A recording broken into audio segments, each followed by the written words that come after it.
Is it worth it? That's our Tuesday Tidbit series. And is it worth it, Grant? Anytime you're watching Matt and Grant on the Tuesday Tidbit, that answer is always a yes.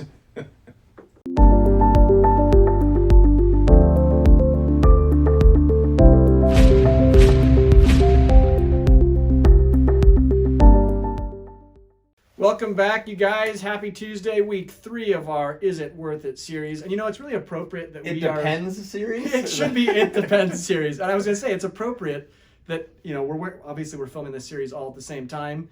We're just rinsing and repeating the same outfits. We're going to probably rinse and repeat the same answer to this question, which today is it worth it to sell your home inside of living in it for 2 years, which exposes you to pay a capital gains tax? For those that don't know, if you live in your primary residence for 2 years or more, you're able to sell, and as an individual, you can take up to $250,000 in profit tax-free, and as a married couple, $500,000 in profit tax-free, which is an amazing advantage of owning, you know, a primary residence.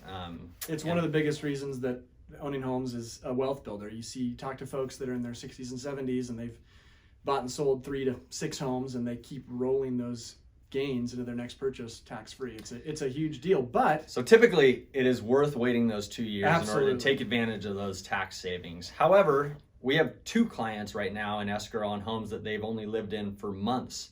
And, you know, whether it's that the home isn't the right fit, which is the case for one of these, they kind of made a rash decision because of the market, bought it, decided this isn't what I like.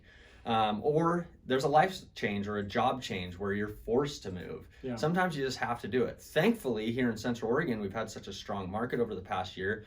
These folks are not losing money. They're not just breaking even. They're actually making money having just owned the home for a few months, which is spectacular. So it works out. They're going to have to pay taxes on that money, but you know, paying taxes can be considered a good problem to have. It means you're making money. Well, and there's one important distinction, because Matt, you mentioned just having owned the house for a couple of months. It is hugely advantageous, even if you can't wait that 2 years, to at least wait a year. So inside the first year, the gains that you're taxed on are called short-term capital gains. Those are taxed at your same rate as your ordinary income tax. So if you're in a 25, 32, 37% income tax bracket, that's how much tax you're going to be paying on those gains. If you at least get over that first year, but not to year 2, you're going to be taxed at either, depending on your income level, either 0%, 15%, which is the most common because it's folks making $40,000 to $400,000 a year is 15%, or over $400,000 be 20%. So if you can get to at least that second year, it's better.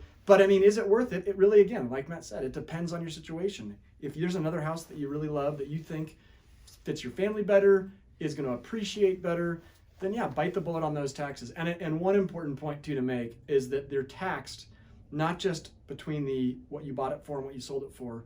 You get to back out all your closing costs and actually maybe some capital improvements if you made them off of that sales price. So you can shrink that number smaller than maybe what you typically think. Yeah, absolutely. So, you know, primary residences, we don't like folks to look at them as investment tools, although they can be, you know, spectacular wealth builders. Yeah. So it's not about timing the market on these sales. It's about whether it's the right decision for you and your family at that time. We're happy to consult with you. We're not tax professionals. We know a little bit, enough to be dangerous. Ooh, baby. But, you know, we can happily advise you as to whether that is the right decision or not. Are we gonna have another Depends next? Should we call it the Depends series, like the diaper? I think that we're getting to. You know what? If people are asking the question, is it worth it? It's obviously not crystal clear, and so I think that you're right. I think that we've. Yeah. The subtitle, is it worth it? It depends. I mean, that's just the way we should have done it. I'm sorry, I was slow on getting that. We hope you enjoyed it. Happy Tuesday. We'll see you next week. Yeah, it depends. Hey, thanks so much for watching today's video. If you haven't already, make sure to follow us on Instagram and Facebook. Our handles are shown here on the screen, and you can always find our contact information or more about us on www.buysellbend.com. Thanks.